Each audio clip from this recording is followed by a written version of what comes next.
반갑습니다. 헬로. 제일 한해 보이신 한 분이 계신데 이것을 눈이 부실 정도입니다. 이렇게 참 우리는 백인 민족인 것 같습니다. 그렇죠? 그리고 오늘 예수세민 창립 5주년을 우리가 준비하므로 우리가 안에 하얀 셔츠를 입고 그다음 밝은 계톤으로 입고 아래는 좀 어두운 계통으로 입으시다 이렇게 우리가 통일했는데요. 정작 그분은 아직 안 오셨네요. 설마 자고 있을까요? 근데 오늘 또 반갑게도 청년이 왔는데 청년은 내가 제시어를 안 주는데 본인이 알아서 이렇게 입고 왔네요. 할렐루야. 그리고 특송을 3번 했는데 바로 다 캐치를 하고 아무튼 반갑습니다. 하나님이 미리 보내주셨나봐요. 오늘 한 사람이 못 올 사람 대타로. 오늘 우리는 3월 마지막 주일 예배 그리고 어린이 주일 예배. 비록 우리 교회에 어린아이들이 없지만 오늘만큼은 저와 여러분들이 하나님 앞에 어린아이 같은 마음으로 이 예배를 올려드리는 그러한 기쁨이 있기를 주님의 이름으로 소원합니다. 아멘. 우리 지난주 욥기서 몇 장까지 나갔습니까? 27장까지 나갔죠. 욥이 마지막 반론인데요. 사실 욥이 마지막 대화가 몇 장에서 마칠까요? 오늘 여러분들에게 숙제를 줬습니다. 욥기서 몇 장까지 읽어오라고 했습니까?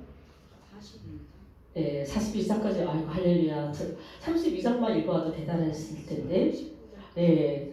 자, 27장에서 욥이 세 친구들의 그 변론의 마지막 반론을 마무리합니다. 그리고 28장은 지혜를 찬양하는 시입니다.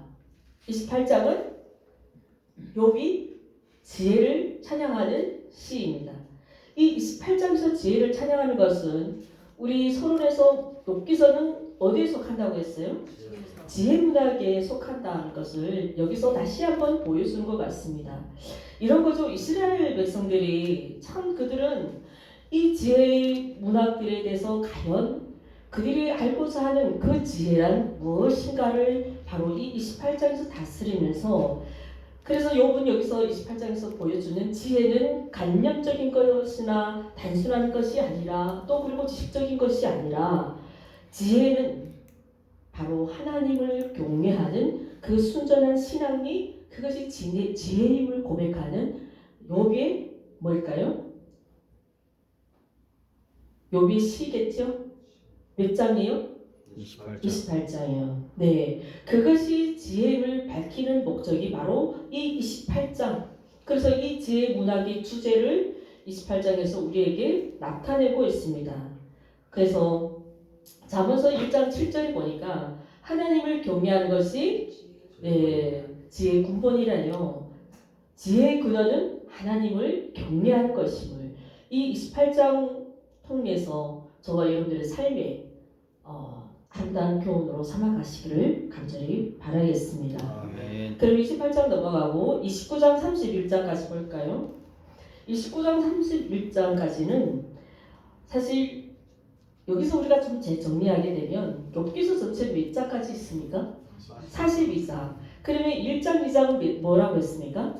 서론이라고 했죠. 그럼 3장부터 31장까지는 욥의 세 친구 누구입니까? 엘리바스, 빌다, 그리고 소발. 돼지가 아니고 소발. 네, 자, 이 세 친구들과의 변론에서 욥이 1대1로 또 답변해주고 이것이 31장까지 전체 맥락으로 봅니다. 그러면 32장부터 42장까지 남았겠죠? 그래서 오늘은 29장 31장까지는 여기서는 또 어떤 맥락이 들어갈까요?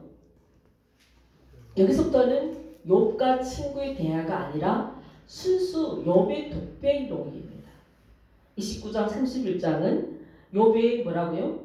독백입니다. 욥은 29장 31절에서 하나님 앞에 어떻게 항변하냐면 왜 지금까지 하나님이 왜 나를 예면하고 계십니까? 내가 지금 겪고 있는 이 고난 정말 나는 이 이유를 나는 알 수 없습니다. 라고 아주 그냥 그 마음 가운데 고민하고 낙심하고 그리고 한쪽으로 생각해 보면 과연 내가 이 욥이 현재 겪는 이 고난만 생각하는 것이 아니라 자신의 인생을 통탄해서 해석을 합니다. 과연 하나님 나에게 고난만 주셨을까? 정말 우리에게 이게 욥에게만 국한된 것이 아니라 우리에게도 우리 삶을 한번 적용해 보십시오. 저와 여러분들이 겪고 있는 이 현재 오늘의 이 고난, 과연 하나님 우리에게 이 고난만 주신 하나님이십니까? 욥은 자기 인생에 그동안 우리 사장에서 엘리바스 한 말 기억나죠? 욥에게 어떤 대시를 합니까? 욥이여, 당신은 어려운 사람들을 도와준 사람이고, 그리고 욥이 그 가글을 다 올렸잖아요. 그쵸? 친구가. 엘리바스는 욥의 상황을 얘기한 겁니다. 예를 들어서 이런 얘기를 하는 거죠. 제가 아는 사람 이야기를 할게요. 우리 어느 제 집사님이라고 계시는데 이분은 예전에 아주 정말 좋은 환경에서 하나님의 은혜가 넘친 그 시절이 있었어요? 없었어요? 있었습니다. 아주 최고의 대한민국 최고의 회사에서 정말 그곳에서 나는 정말 짱짱할 때가 있었어요. 그런데 오늘은 하나님이 나를 어느 날 갑자기 내가 가보지도 못한 땅으로 가라고 합니다. 그러면 이분에게는 이게 지금 고난일까요? 축복일까요? 육신적으로는 어려움이에요. 내가 하나님을 만나는 그 과정까지는 우리는 번민합니다. 욥이 지금 현재가 뭐입니까? 고난이잖아요. 이 고난을 통해서 42장에 가서 무엇을 받습니까? 하나님의 축복을 받는 거예요. 현재는 그 현재를 저는 얘기합니다. 다 마무리하는 게 아니라 마무리는 이제 마지막 가서 마무리하는 거예요. 현재를 얘기합시다. 현재는 지금 욥은 너무너무 비참한 상황인 거예요. 그런데 자기의 이 고난만 그 고난의 시간만 생각한 것이 아니라 예전을 생각하는 겁니다. 한때도 이런 은혜가 있었다는 것을 회상합니다. 그래서 그 모습을 보여주는 것이 욥의 회상이 29장 31장까지겠습니다. 자, 그러면 오늘 우리가 이제 32장 들어왔습니다. 32장 37장까지는 한 이름이 등장한다고 했습니다. 여러분 이름 찾아왔습니까? 네. 엘리우죠. 누가 등장한다고요? 엘리우요. 그러면 32장 37장까지는 누구의 변론일까요? 그렇죠. 당연히 엘리우 변론입니다. 그리고 마저 말씀해 드릴게요. 38장 42장까지는 하나님과 욥과의 대화예요. 그리고 하나님께서 마지막에 이 욥의 모든 것을 회복시키는 그 내용입니다. 중요한 것은 이 31장까지는 지금까지 3장부터 31장까지는 이 세 친구들이 욥을 찾아와서 계속 무엇을 촉구합니까? 죄를 촉구해요. 욥에게 없는 죄를 자꾸 회개하라고 촉구하죠. 근데 욥도 가만히 있습니까? 예, 가만히 있지 않다고 제가 분명히 이제 말씀드렸습니다. 나도 모른다. 나도 내 죄가 없다. 나는 지금 아무리 생각해도 내가 겪고 있는 이 고난 나는 이유를 알 수 없다. 나도 궁금하다. 그래서 하나님께서 왜 나에게 이 고난을 주시는지 그 이유를 나도 하나님 앞에 끊임없이 묻고 있다 라면서 중간중간에 하나님을 향해서 기도하고 또 친구들하고 대화하다가 또 하나님을 향해서 기도하고 그리고 아주 그냥 이제는 29장 31장은 자신의 독백으로 하나님께 대화를 하는 이렇게 해서 31장까지는 새 친구들이 있었지만 32장부터 37장까지는 누구고요? 엘리우 혼자 떠듭니다. 정말 혼자서 이렇게 32장부터 몇 장까지요? 37장까지 오직 그만 떠드는데요. 자, 여기서 혼자 떠들면 힘들겠죠. 몇 차례 걸쳐 할까요? 친구들은 몇 차까지 했습니까? 3차까지. 엘리오는 몇 차일까요? 4차예요. 아직 32장, 37장까지 떠드는데 3차가 안 되겠죠? 몇 차까지요? 네, 4차까지 떠드는데요. 이런 얘기 죄송합니다. 떠드는 게 아니라 어떻게 한다고요? 변론합니다. 자, 그래서 34장이 두 번째 변론이에요. 오늘 32장, 34장이 32장, 33장이 1차 변론이고요. 34장이 두 번째 변론. 35장은 세 번째 변론. 36, 37장 네 번째 변론. 네, 이렇게 딱 구분했습니다. 잘 따라와 주시고요. 자, 오늘 우리가 보게 된 본문은 몇 장입니까? 그렇죠. 32장. 32장, 34장이 그의 1차 변론인데요. 32장에서는 엘리후가 어떤 인물인지 대해서, 그리고 왜 엘리후가 이제는 우리가 이 3차 대화를 할 때요. 저도 착각했는데 여기만 어른할 때 난 이 엘리후란 사람이 그 옆에 없었던 줄 알았더니 오늘 보니까 엘리후가 이들의 대화에 끼어 있었다는 거예요? 없었다는 거예요? 있었어요. 나는 갑자기 어디서 나중에 문 열고 들어온 사람인 줄 알았더니 왜냐면 지금까지 엘리바스, 빌다, 소발, 용 이 네 사람이 막 공방전을 했기 때문에 오늘 32장에 엘리후 들어온 이 내용을 읽어보니까 그 자리에 합석을 했던 사람이었습니다. 그래서 그가 내가 이제는 도저히 내가 이 대학 이들이 이 어른들이 엘리후가 하는 말이 어른들이라고 하는 거 보니까 나이가 어린 것 같아요. 내가 도저히 어른들의 대화장에 나서지 않으면 안 될 상황을 자기의 이유를 딱 두 가지를 말합니다. 그래서 오늘은 완전히 다 못 볼 것 같아요. 저도 마음이 너무 급하니까 깊게 못 나가고 그 이유 두 가지만 오늘 여러분들과 함께 나누도록 하겠습니다. 자, 요백에 우리 1절 봤죠? 32장 1절 우리가 읽어보니까 오늘 저 여러분들이 본문 32장 펴주시겠습니다. 자, 욥이 자기를 무엇으로 이겼다고요? 네, 의인으로 이겼대요. 그리고 2절이 보니까 욥이 그 자신의 의인이라는 이 말에 그 세 친구들이 드디어 입을 싹다마us했대요. 그 다음에 2절에 가서는 누구를 소개합니까? 그렇죠. 엘리후의 누구를 무엇을요? 엘리후 소개합니까? 엘리후의 누구를 엘리후만 개인 소개합니까? 아니면 가정 소개합니까? 네, 둘 다 소개합니다. 전포일까요? 2절에 누구 종족이래요? 엘리후는 람의 종족. 부수사람 바라게인의 아들 엘리후라고 소개합니다. 우리 성경에서 보면 욥도 1장 1절에 어떻게 소개합니까? 욥도 분명히 소개를 합니다. 그리고 이 성경에 인물을 소개할 때 인물만 소개하는 사람이 있고 때로는 그의 가문을 소개합니다. 그렇죠? 예를 들어서 다윗의 가문을 소개했습니까? 안 소개했습니까? 소개했죠. 예수님도 가문을 소개했어요? 안 소개했어요? 소개했습니다. 성경이 이렇게 가문을 소개한 이유는 무엇일까요? 아마도 그들의 가문이 평범하지 않기 때문에 소개하지 않습니까? 그렇죠? 그런 것처럼 엘리후 이름에도 엘리후라는 이름을 뜻을 좀 볼게요. 그는 엘이라는 것은 무엇을 표현합니까? 히브리어로? 네, 잘 아시죠? 그러면 나의 하나님이시다라는 뜻이 됩니다. 그는 람 종족이고 나홀의 둘째 아들이었던 부스의 후손이라고 창세기 22장 21절에 소개하죠. 부스는 우수와 형제입니다. 욥은 1장 2절에서 우수 땅의 사람. 그러면 결론적으로 엘리후 조상과 욥의 조상은 서로 형제였다는 것을 우리에게 보여주고 있습니다. 그러면 엘리후 가문은 신앙 정통이 있는 가문이고 또 욥과 친족 관계로 욥이 재난을 당했다는 이 소식을 1장에서 듣고 아마도 엘리후는 찾아왔던 것으로 우리는 추론할 수 있겠지요. 그리고 그의 아버지 이름도 바라겔인데요. 이름이 뜻이 뭘까요?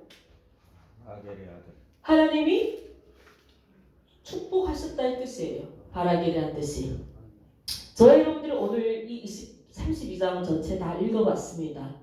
저희는 본문을 우리가 한 장 다 읽어봐요. 전체적인 맥락을 우리가 이해를 해야 되기 때문에 오늘 이 32장에서 읽어봤을 때 우리에게 주는 가장 기본 메시지는 무엇이라고 생각합니까? 여기서 엘리후가 지금 입을 열었어요. 그가 말하는 그 입장이 뭐였습니까? 우리가 사장에서 엘리바스가 이야기할 때 엘리바스가 무엇을 말하자는지 우리는 알았고요. 찾아냈고 그리고 소발이 말하는 때도 맥락이 없는 전혀 욥에 대한 따뜻함도 없었고 그를 향한 진심도 없었고 그리고 마지막에 뭡니까? 우리 부부간이 가장 안 되는 이게 뭐예요? 공감이 없었잖아요. 빌닷도 역시 그렇고. 그러면 우리는 여기서 맥락을 찾아봐야 되겠죠.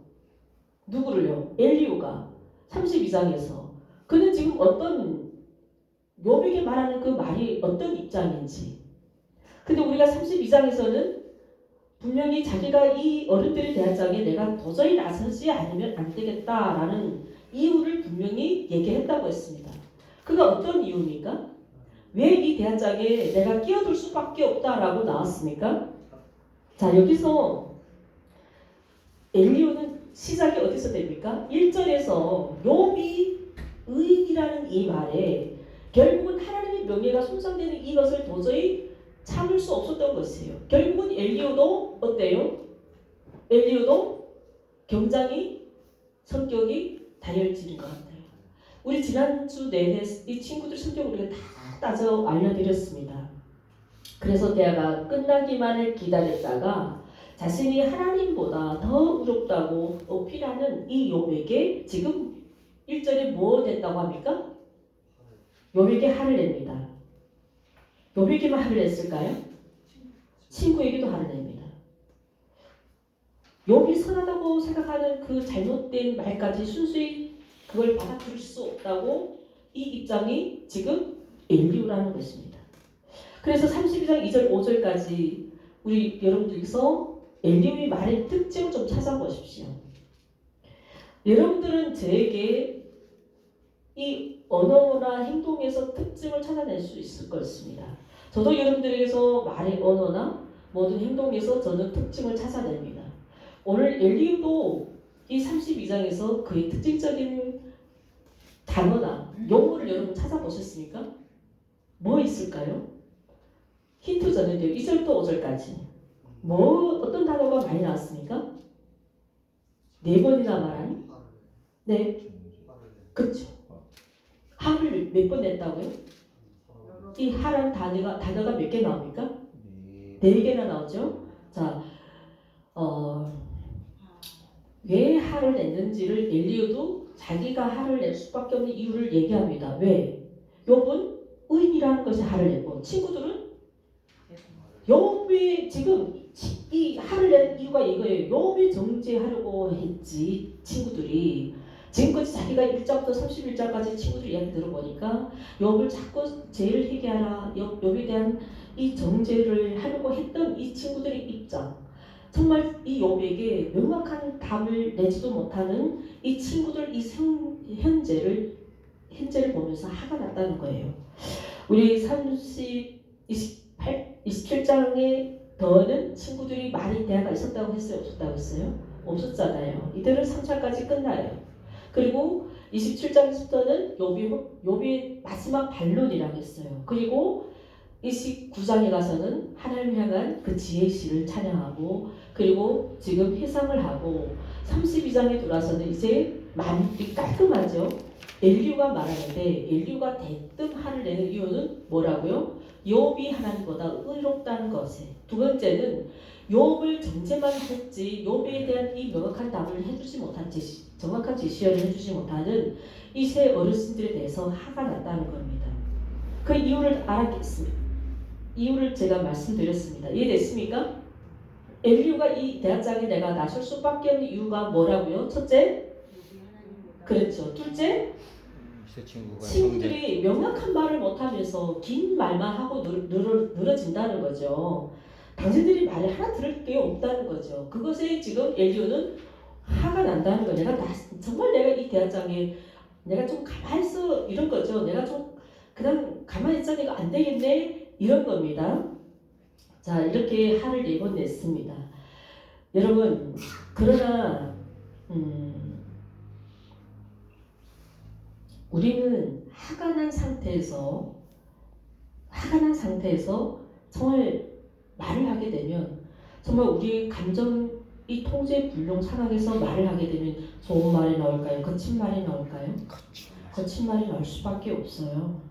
그래서 우리는 그 거친 말이 오히려 상대를 도와주는 것이 아니라 오히려 공격할 수도 있다는 이 상황입니다.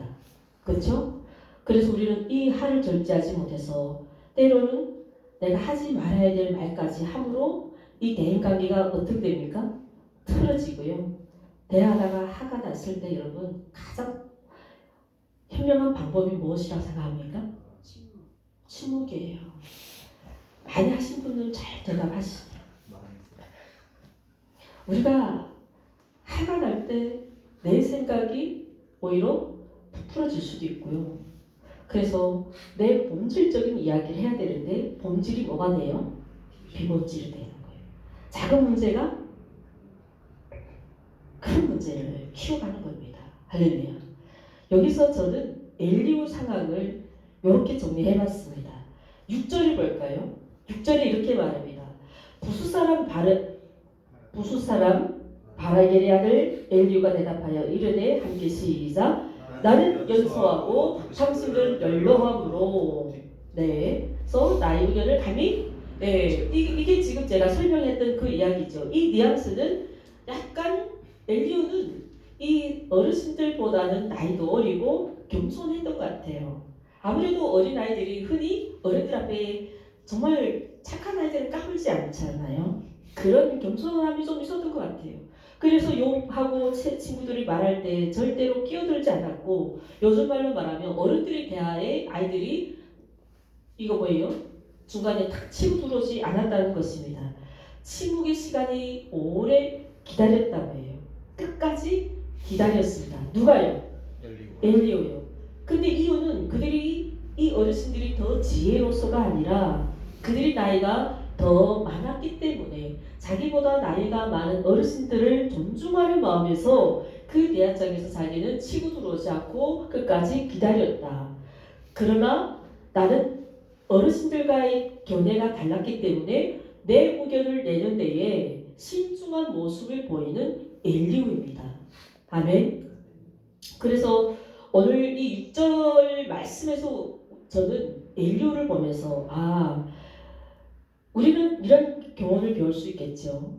엘리후가 이런 말을 하잖아요. 그 어르신들이 나보다 더 오래 살아서 지혜가 있어서 나보다 더 훌륭하신 분들이 감히 내가 무슨 말을 하겠다, 이것이 아니라는 거예요. 단 내 생각과 내 견해가 그 어르신들 견해가 차이가 있기 때문에 그것을 나는 조금 더 신중했다. 어떻습니까? 여기서 우리는 무엇을 배울 수 있습니까? 이 동일한 모습을 배울 수 있겠죠? 아멘. 내가 생각하는 거하고 상대가 생각하는 생각이 같다고 생각합니까? 다를 수도 있죠. 그러면 나는 섣불리 내가 상대를 내가 어떻게 할까요? 비판할 수도 있고 정죄할 수도 있고 내가 보여진 걸 가지고 그 상대를 내가 판단할 수도 있고 어쩌면 내 선입견 대답으로 오히려 우리의 오만함을 그 상대에게 보여줄 수 있다는 것입니다. 그렇죠? 저는 오늘 이 대화에서 저와 여러분들이 이 관계, 대인관계, 우리는 이렇게 저도 이 말씀에서 많은 교훈을 얻었습니다. 여러분들도 어쩌면 이 인류가 우리에게 보여주는 이 중요한 교훈을 우리 예수생명교회에 좀 적용했으면 좋겠습니다. 아멘. 아멘. 그리고 예수생명교회에서 여러분들 어디로 돌아갑니까? 집으로 돌아가면 집에 들어가면 누구랑 같이 있습니까? 자녀들고 아내들고 남편들과. 그러면 그들에게도 어떻게 대해야 되겠습니까? 인류와 같은 마음. 어린아이라고 네가 뭘 알아? 함부로 말을 해. 어른들이 말하는데 이렇게 말하지 말고요. 이제 인류는 그 얘기를 하고 있잖아요. 밑에서 볼게요. 그래서 우리는 어떤 대화를 해야 됩니까? 정말 인류 생각처럼 어르신들을 공경하는 마음으로, 그리고 내 생각이 상대의 생각과 조금 다를 수 있다는 배려하는 마음으로 우리는 중요한 교훈을 얻어가기를 바라겠습니다. 아멘. 자, 그런데 여기서 잠깐 좀 슬픈 게 뭐냐면 그의 자세는 6절에서는 참 좋은 교훈을 줬습니다만 엘리후가 할 말을 그 이후 7절부터는 다 옳은 거는 또 아니더라고요. 그는 욥에게 그리고 그 친구들 어르신들 앞에서 진심으로 열정적으로 얘기를 합니다. 그 모습이 지금 보여주고 있는데요. 몇 절부터 몇 절까지일까요? 제가 읽어드릴게요. 제가 새 번역으로 다시 한번 6절부터 9절까지 읽어드릴게요. 나는 어리고 세분께서는 이미 연로하십니다. 그래서 나는 어른들께 선뜻 나서서 내 견해를 밝히기를 망설였습니다. 나는 듣기만 하겠습니다. 생각하였습니다. 오래 사신 분들은 살아오신 것만큼 지혜도 쌓으셨으니까 새 분들께서만 말씀하시도록 하려고 나는 그냥 침묵하면서 구경만 하고 있었습니다. 그리고 이어서 8절 10절이에요. 여기서도 견해가 달려져요. 여기까지는 엘류의 이 태도에서 우리는 배울 점이 있습니다. 그러나 8절부터 10절 제가 다시 한번 읽어볼게요. 역시 새번역 성경입니다. 그러나 깨닫고 보니 사람에게 술기를 주는 것은 사람 안에 있는 영, 곧 전능하신 분의 입김이라는 것을 알았습니다. 사람은 나이가 많아진다고 지혜로워진 것이 아니며 나이를 많이 먹는다고 시기를 더 잘 가리는 것도 아니라는 것을 알고 있습니다. 자, 여기서 인류의 의견이 왜 조금 상반될까요? 이런 거죠. 욥을 향해서 그는 진심으로 정말 진리라고 열변을 합니다. 그러나 여러분, 때로는 그분의 진심이 다 맞을 수 없고요. 진리가 다 옳을 수 없다는 것을 우리에게 보여줍니다. 왜냐하면 지금 이 인류의 진심 어린 조언이 현재 겪고 있는 이 고난을 겪고 있는 욥에게 도움이 되는 언어가 아니기 때문이에요. 그래서 우리는 8절 10절 말씀을 보면서 인류에게 우리는 여기서 어떤 교훈을 찾을 수 있을까요? 정말 진심으로 말을 한다고 해서 그것이 다 옳은 것이 아니고 내가 정말 그 상대에게 최선을 다해서 내가 막 열변을 통해서 우리가 상담을 해주잖아요. 그것이 다 내가 옳지 않다는 것이 때로는 그냥 나를 이해해주고 그냥 내 편이 되어주는 것, 그리고 내가 조금 상대가 내보다는 조금 낮아도 낮아 보여도 높게 보여주고 나보다 낮게 보여주고 실수해도 그 실수를 덮어주는 것, 이것이 정말 그 상대를 위한 배려라고 생각합니다. 아멘. 꼭 이거는 왜 틀렸어? 왜 이거는 이랬어? 진리, 옳고 그름을 따지는 것이 아니라 뭐라고요? 때로는 그 상대의 마음을 내가 공감해 주는 것. 우리 지난번에 이 공감에 대해서 이야기를 자세하게 했기 때문에 넘어가도록 하겠습니다.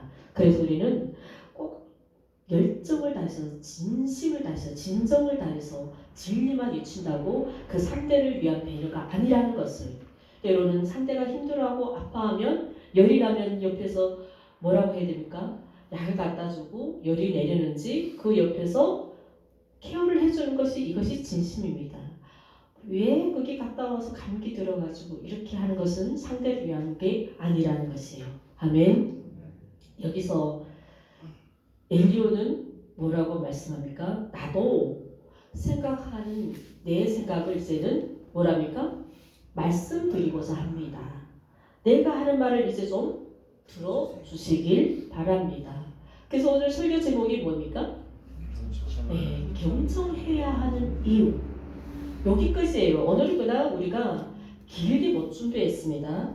여기까지예요. 자, 이제는 요비가 엘리오가 자신의 이 대학장에서 내가 나설 수밖에 없는 이유를 우리는 분명히 알게 되었습니다.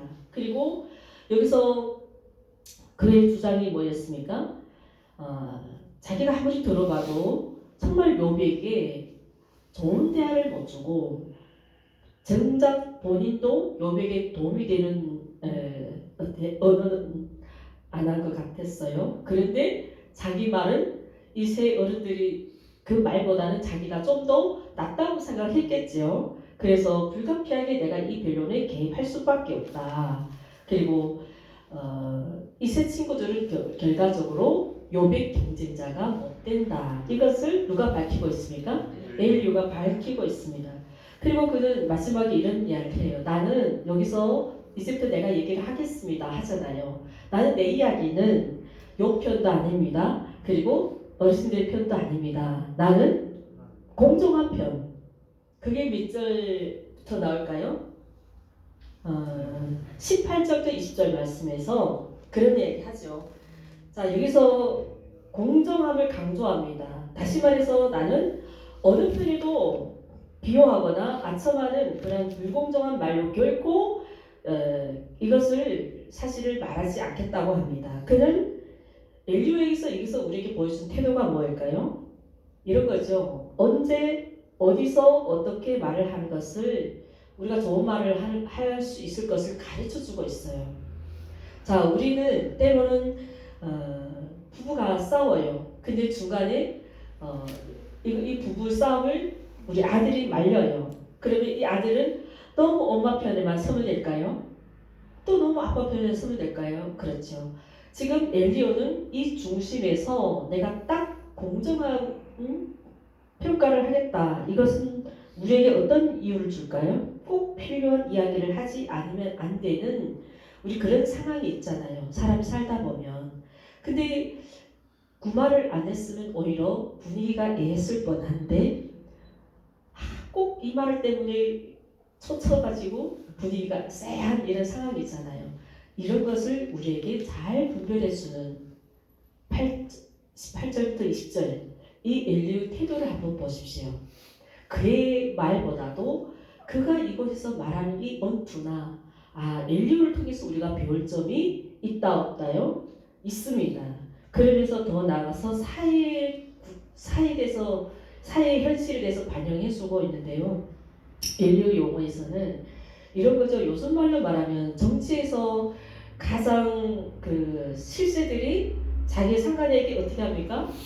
최선을 다해야 되잖아요. 그렇죠? 예를 들어서 북한의 독재 아래에서는 특히 거기는 윗선이가 있어요 없어요? 딱 하나잖아요. 그리고 아래 사람들 다 직급이 똑같아요. 그래서 조금 차이지 그에게 최고 누구예요? 독재 김씨들이잖아요. 그에게 충성해야 되는 거예요. 그럼 이거는 공평해요? 공정해요? 불공정해요? 불공정하죠. 마찬가지 우리가 사회에 나가서도 우리 회사에 나가서도 회사에게만 잘하면 돼요.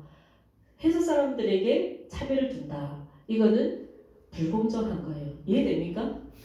엘리후가 공정성을 가지고 욥과 새 어르신들에게 자기가 이제부터 공정성을 가지고 말을 하겠습니다라는 이 공정성에서 우리가 배워갈 교훈이 뭐였습니까?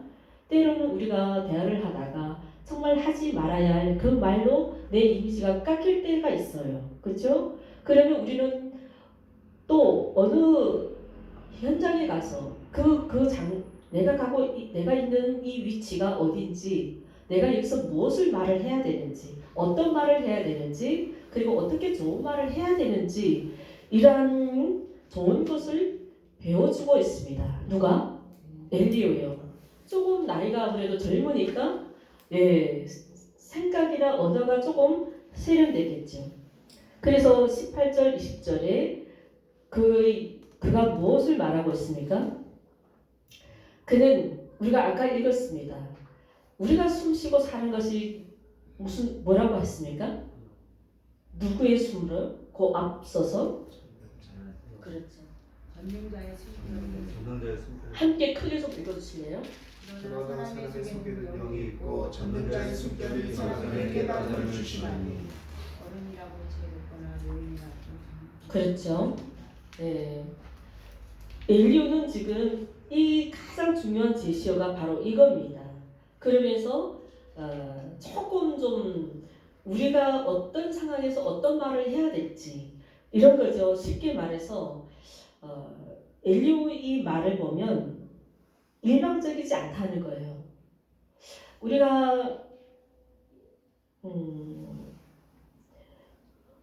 저와 여러분들은 인생을 좀 경험했다고 생각하십니까? 우리 나이 이 정도면 조금 우리 인생을 살아왔다고 생각하십니까? 아직도 나는 20살입니까? 여기서 가장 어린 친구는 누구입니까? 캔길이죠. 그러면 이런 겁니다. 만약에 저는 지금 캔길에게는 어른이에요. 그러면 이 아이들에게 내가 무엇을 전하기 원합니까? 그렇죠. 신앙이죠. 하나님 뜻을 전하라고 합니다. 근데 그게 과연 어른이라고, 가정의 어른이라고 그 자녀가 그 어른의 뜻대로 살아와 줍니까? 그렇게 못 살아와 주죠. 내 아내나 내 남편에게 내가 경험한, 내가 살아왔던 이 체험으로는 그들을 변화시킬 수 없습니다. 그렇죠? 정말 우리 자녀가 엄마의 모습만 봐도 저 모습에서 하나님의 그 뜻과 그 신앙의 중심을 자기 스스로 찾았으면 좋겠는데 그게 내 생각과 자네 생각이 같아요? 달라요. 그랬으면 얼마나 좋겠습니까? 이게 내 마음이지만. 그러나 이것은 우리는 어떻게 나눕니까? 사람의 영역과 하나님의 영역. 나는 엄마로서 어른으로서 우리 아이에게 그 하나님의 분명한 그 뜻, 그리고 이 신앙, 우리가 이 세상 살아가면서 하나님을 의지할 수밖에 없는 이 현실을 나는 정말 넉넉히 우리 자녀에게 배워주고 싶습니다. 또 배워주고 있습니다. 여기까지는 내 영역이에요.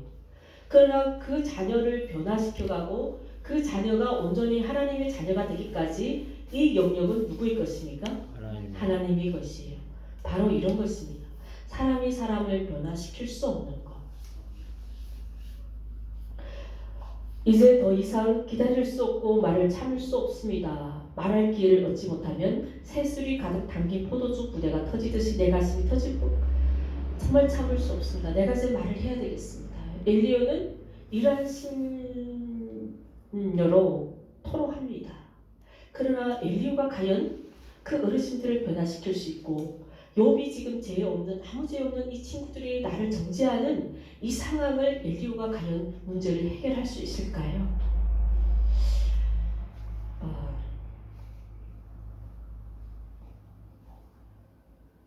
우리는 우리 뜻대로 내 영역과 하나님의 영역을 우리는 헷갈리면 안 됩니다.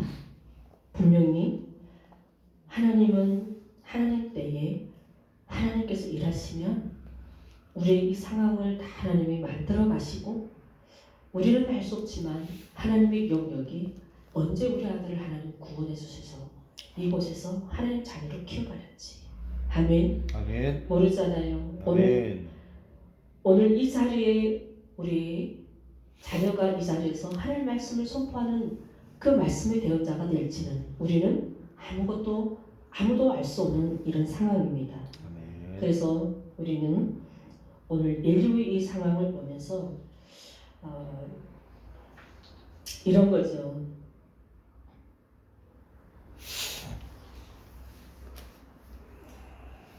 과연 오늘 본문 내용은 여기까지입니다. 가장 중요한 핵심은 이제 몇 장에 가실까요?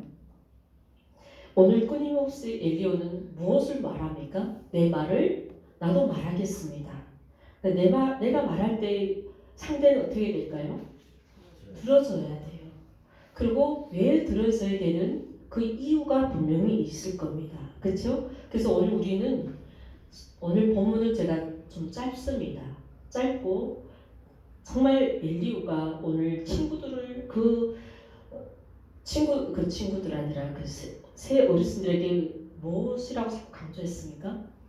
왜 욥에게 정확한 제시어도 못 주면서 욥이 경쟁자도 되지도 못하는 어르신들이라고까지 밝혔잖아요. 그러면 과연 그는 이 어르신들보다 뛰어넘는 그 지혜의 말을 과연 할 수 있는 엘리야일까? 우리는 여기서 무엇을 남게 됩니까? 질문이죠. 엘리야의 질문을 가지고 우리는 어디를 가야 될까 이제? 34장부터 37장 우리는 들어가야 되죠. 맞습니까? 자, 그래서 오늘 우리가 이 엘리야 말 변론에서 이렇게 엘리야에게도 우리에게 보여주는 좋은 모습도 있는 반면에 우리는 정말 그 엘리야가 욥에게 가장 지혜로운 말을 줄 수 있는 엘리야였는지 우리는 지금 여기서 우리는 궁금증만 가지고 있습니다. 그리고 여기서 우리가 저와 여러분들이 가지고 하나를 또 가지고 품고 가야 할 교훈은 뭘까요? 바로 엘리야 이름의 뜻입니다. 뭔가 얻어가야 되지 않겠어요? 그렇죠? 그냥 오늘 설교가 궁금증으로만 끝나면 마음이 조금 맥락이 없잖아요. 그렇죠? 우리는 여기서 분명히 우리에게 준 하나님의 그 복음의 메시지를 우리는 발견해야 됩니다. 엘리야의 뜻이 무엇이라고요? 나의 하나님. 나의 하나님이심을 고백하는 우리가 되기를 주님의 이름으로 축복합니다. 아멘. 그분만이 우리 하나님이심을 이것을 고백하는 그 신앙이 가장 중요합니다. 그런 사람이 중요합니다. 아멘. 아멘. 오늘 이 자리에 엘리오 같이 그리고 우리는 여기는 어르신 같은 이 현실을 우리에게 주시고자 하는 이 엘리오의 그의 지혜로운 말이 정말 욥의 마음을 깨뚫을 수 있을지 이 세 어르신들을 능가하는 그러한 지혜의 말을 할 수 있는 엘리오인지 우리는 이러한 궁금증을 다음 주에 가서 더 전폭적으로 찾아볼 텐데 그럼에도 불구하고 오늘 그가 하는 말에 나도 이제 말하겠습니다. 나도 이제는 내 이야기를 좀 들어봐 주십시오. 여러분 경청 우리는 때로는 사람들의 목소리에 더 귀가 열려 있어 있습니까? 아니면 매일 아침 하나님 앞에 나서 하나님에게 주시는 하나님의 그 음성에 우리는 더 귀를 열고 있습니까? 아멘. 오늘 엘리야가 나도 이제 말하겠습니다. 내 말을 들어주십시오. 이야기는 어쩌면 내가 세상에서 살아가면서 내 말이 더 많을 수도 있다는 거예요. 오히려 하나님께서 나에게 주시는 그 음성이 내가 하나님보다 생각이 많고 내가 하나님보다 말이 더 많아서 때로는 하나님의 그 음성을 내가 못 들을 수도 있다는 것입니다. 이제 오늘 엘리야가 우리에게 뭐라고 말씀합니까?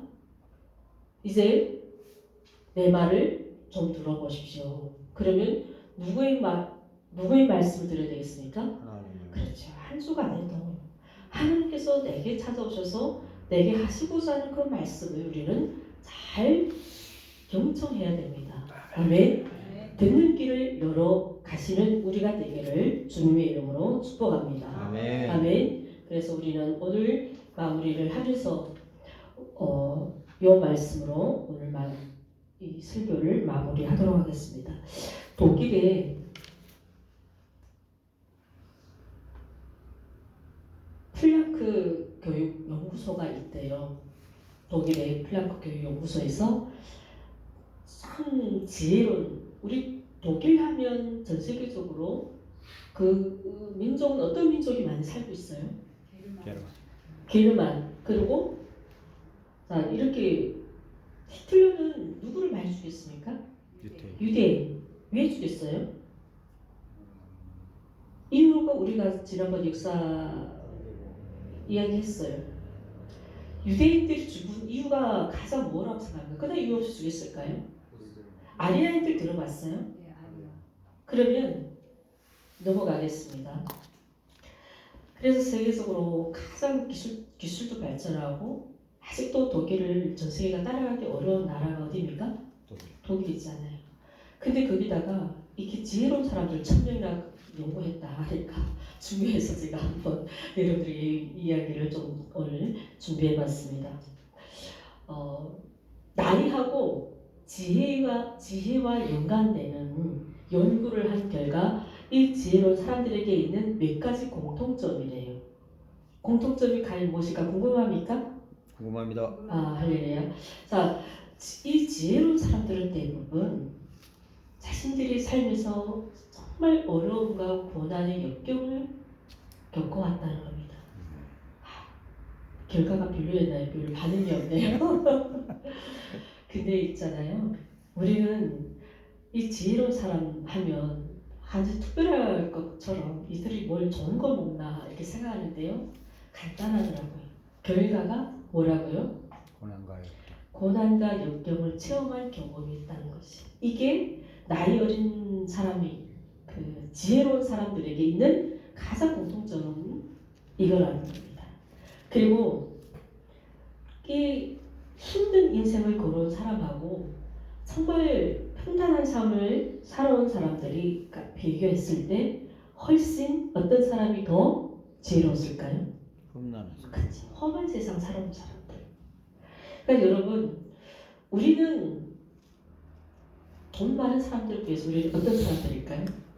지혜로운 사람들이에요. 할렐루야. 아멘. 아멘. 힘이 됩니까? 아멘. 아멘. 여러분 돈을 더 원하십니까? 아니면 하나님 주시는 그 지혜가 더 큽니까? 지혜가 큽니다. 여러분 돈은요 그냥 내가 필요할 때 쓰고 싶어서 그걸 그리운 거지 없으면 내가 좀 불편해요. 그렇죠? 맛있는 거 못 먹으면 뭐 어째요? 그러나 우리가 돈이 없어 못 살아갑니까? 아니면 내 삶에 뭐가 없어 못 살아가요? 지혜가 없어. 사람이 지혜가 없으면 정말 이 삶이 무익해지고요, 피폐해지고, 내가 지혜가 없으면 어리석어지고요. 이 사회에서도 내가 종이짝 같은 그런 가치를 느낍니다. 그러나 여러분 돈이 없어도요, 정말 돈이 없어도 내가 가진 거 없어도 하나님 나에게 주신 그 지혜가 있으면 그 사람은 어디 가도 캐스팅되고요.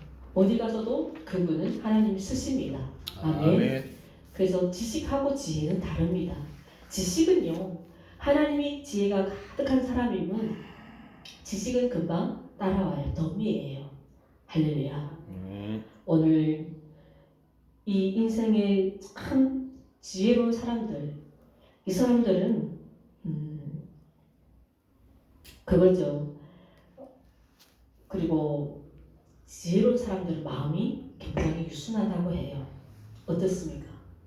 마음이 강팍하고 이 마음의 이게 언어도 행동도 싸움을 많이 하는 사람들이 흔히 특징이 이 사람들에게 뭐가 없을까요? 지혜가 없어요. 그 사람들에게는 지혜가 없으니까 뭐부터 올라올까요? 단순하게 이제 혈기가 올라오는 거죠. 욥의 채찍들처럼. 이제 인류는 분명히 어르신들에게 욥이 경쟁자 상대가 안 된다 이런 얘기를 하잖아요. 그런 이야기를 저는 지금까지 듣고만 있었습니다. 자기는 이제는 이 어르신들보다 더 지혜로운 말을 이제부터 할 테니까 들어주십시오. 우리 이제 그 이야기를 다음 장에 가서 들어줘야 되겠죠. 그래서 우리는 지혜로운 사람이 어떤 사람들입니까? 함부로 용어를, 단어를 할을 내지 않고요. 우리는 항상 그 위치에서도 어떤 말을 해야 되고 내가 어떤 이야기를 해야 되는지를 가장 듣고 계신 분은 상대가 아니라 누구일까요? 하나님이세요. 내가 이런 말을 함부로 했다가 상대만 상처 주는 것이 아니라 그 안에 하나님의 인격이 있기 때문에 하나님을 우리는 오늘 첫 시작이 뭐였습니까? 엘리야는 하나님의 그 인격이 무너지는 것에 대해서 너는 참지 못했다. 그거에 대해서 엘리야는 발언을 하고 있습니다. 이와 같이 저와 여러분들 어느 곳에 있든지 어디 있든지 가정이든 그것이 교회이든 회사이든 일터이든 말을 할 때는 항상 세 번을 생각하십시오. 그리고 정말 내가 이거 해야 할 말인지를 1분 동안 생각하고 말을 하는 것이 이것이 가장 현명한 지혜입니다. 아멘.